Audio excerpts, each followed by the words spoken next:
challenge is, this could go real wrong real fast. I always tell you not to do this kind of stuff in Australia. You know, these are some of the things that you just don't get to see probably when you watch our videos, is experiences like this. John taking us down to the ocean, sharing why he loves this place so much, and it gives us a full understanding on what our purpose is with this project. Today, Brian and I are going to explain to you why we flew halfway around the world to be here in Perth, Western Australia.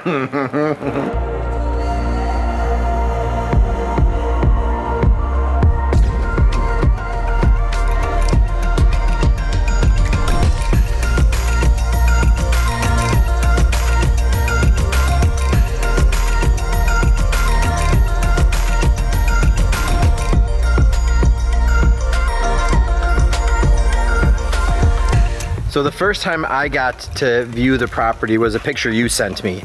And I said, like, what is that thing? Like, are we supposed to be incorporating that into it? What is it?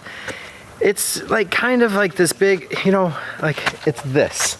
Like, I don't know how to explain it. Like, what do you guys think when you first see that? And it's probably the very first thing that Jack and I saw too. It was like, what on earth is that? And then as we got to know John, hear his story, understand his involvement in the surf community, how long he's been doing it. John is nearly 80 years old, and this is really a tribute to what his life passion is. And so that is a 50-foot, nearly 50-foot by 10-foot tall wave that he has the vision of it kind of spewing water out of the top and falling back into the pond.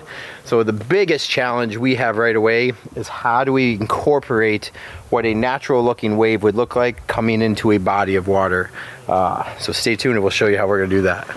I'll be staying tuned too, because I have no idea how we're gonna do that. No, I think we've got some great ideas. And it starts with exactly what you said, which is knowing John's story and his whole family's story. They're extremely involved in surfing. He's got a passion for the ocean. He's got it in front of his house. Oh, are we arguing? Is that the front or the back? If we want to change the way the rest of the world thinks about it, that should be the back side of the house. I understand if you live on a lake or if you live in the ocean, that's considered the front, but from here on out, that is the back. The back of the house. Okay. So in the front of the house, in the front of the house, he built this wave. He wants to be able to look out the kitchen window and the windows, which the whole house is windows, and see this. Mm-hmm. I guess it's a tribute to what his life is about. It's right? his life story. Okay. I mean, it's his entire history. Our challenge is to bring what we do into what John's vision is. Yeah. And it did start with a plan. Let's show you that.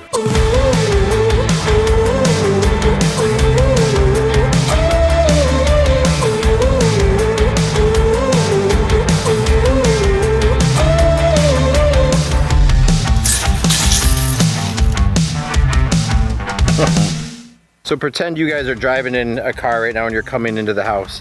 What I don't want you to see is anything to your right. We really want to hide that entire space. So the first thing we want to do is create a wall someplace over in here, which will actually retain some of the berm work off of a waterfall feeling that way. Both Jack and I have very similar designs in the fact that we love to create mystery. So I want when you drive into this house, really just kind of focus on the garage, and that's it. Right, as you continue to walk this way, remember off to your guys' right is going to be a high wall, a bunch of tall plant material, really disguising everything back in that way. Then at some point, we're going to open up this entrance a little bit bigger right here. This got a little narrow right in here to get into this living space over here. So as soon as I come into this space, kind of walk underneath the canopy of a tree, I turn to the right and I'm just like, oh my God, where am I? Right? I just want this to be this unbelievable mirage, almost kind of hidden garden, super meditative, just relaxing oasis back in this space. We've got different concepts in here, from sunken fire pits to new design pathways to sunken decks, different stairs. Really trying to create as much elevation as we possibly can in almost like a giant courtyard setting. And I say that because of the wall with the garage, the wall with the house, his son's house back there, and then the 50-foot wave, right? So Now we've got the floor plan of what to work in, and it's really just taking John's ideas, things that he wants to achieve in this space, and then putting them all together on paper and figuring out what's the best way to kind of mix all that stuff together and make it work.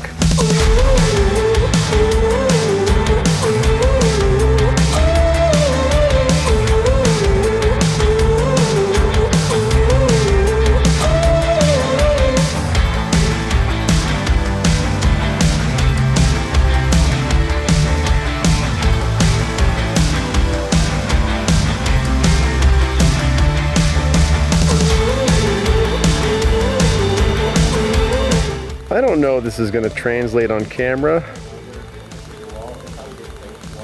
but this is a giant structure. Now, John created this wave. He hand built this thing, just an incredible amount of work to make this happen. The idea is there's going to be frothy water coming out of this.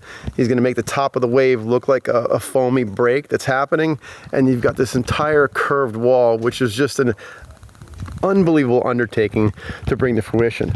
Now our job is to make it so that this fits with this house. One way we're gonna do that is with huge boulders. This literally could not be achieved without the size of these types of rocks. If we came in and tried to build this entire thing out of rocks this big, it just wouldn't work. We have to figure out a way to scale down that big 10-foot wave and make it look more natural. And the only way to do that is with giant, giant rocks. Stuff like this stacked up on top of each other just would never ever happen. So thank goodness he's collected all of these rocks. In fact, our biggest fear is the 30+ large rocks he has isn't even enough. So we might have him go collect even a few more, just so we have a selection to work with and we don't ever run out. So while we're here, Bri, this is actually one of our biggest challenges when it comes to travel projects is the boulder supply, Yep.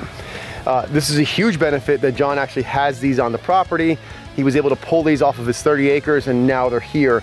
One of the things that we're doing when we're going out to do on-site design consultations is source the rocks. It's everything. It's how the job is going to look in the end. So if you have great rocks, we know how to put them in place to end up with a great product. Yep. If you have bad rocks, there's only so much magic we got in these fingers. We need some good rocks to work with.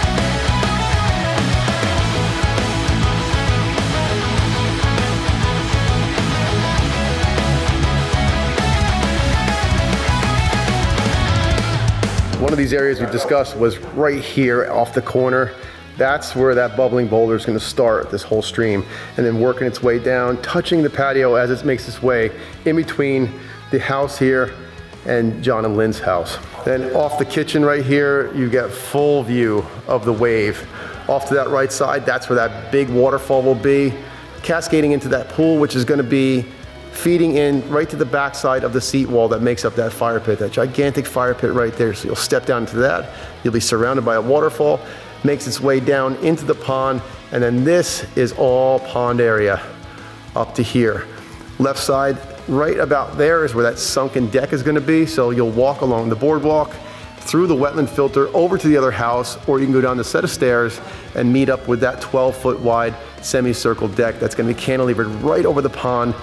You'll have a beautiful view of this waterfall that feeds back in from the wetland, as well as that big wave waterfall and those set of cascades coming down that right side. This is what they call a walkabout. I always tell you not to do this kind of stuff in Australia.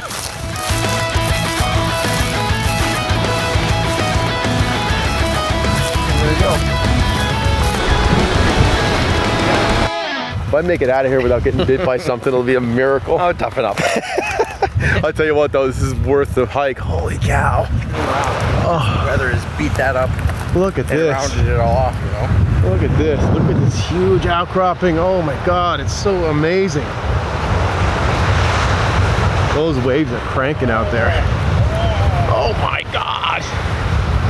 All right, I gotta walk all the way out to there. Like I have to. Yeah, totally. You know, these are some of the things that you just don't get to see probably when you watch our videos, is experiences like this. John taking us down to the ocean, sharing why he loves this place so much, and it gives us a full understanding on what our purpose is with this project. The design process is so much more than just where do we put the waterfall and where's the seating area go. It's understanding that you're recreating somebody's vision for their dream, right? Their dream environment, their dream water feature, and it's our job to be stewards of that dream and bring it to reality.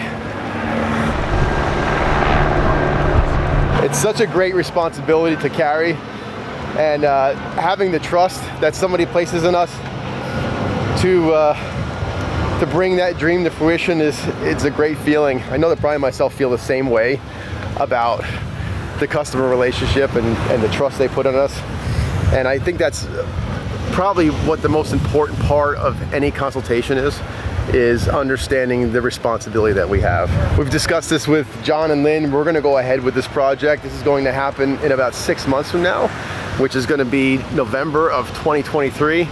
I can't wait to come back here and be able to spend more time with the Jacko family. Brian, we're going to bring Ralph in for this and just have the best time of our lives, and we know how fortunate we are, and hopefully you guys can really feel how special it is to be able to do this every single day and share it with you. Tell me what you think of our concept, our design for, we're calling it Jacko's Wave Pond. And hopefully you follow along as we continue this journey through life, building beautiful water features, meeting great people, and just enjoying every second. See you on the next one.